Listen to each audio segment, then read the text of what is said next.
jërë ngeen jëf mbokki auditeurs yi Mouhalim Info juróom-ñeenti waxtu ci guddi tostal na fanweeri simili tey jii di talaata juróom-ñaari fan ci weeru mai dëppoo ak ñaar fukki fan ak juróom-ñett ci weeru kori Mouhalim international kon auditeurs yi Mouhalim Info ci réewum Tchad attention foofu noonu da élection présidentielle yi fa amoon démb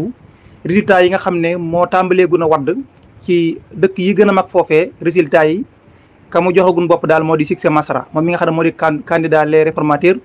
moom mii nekkoon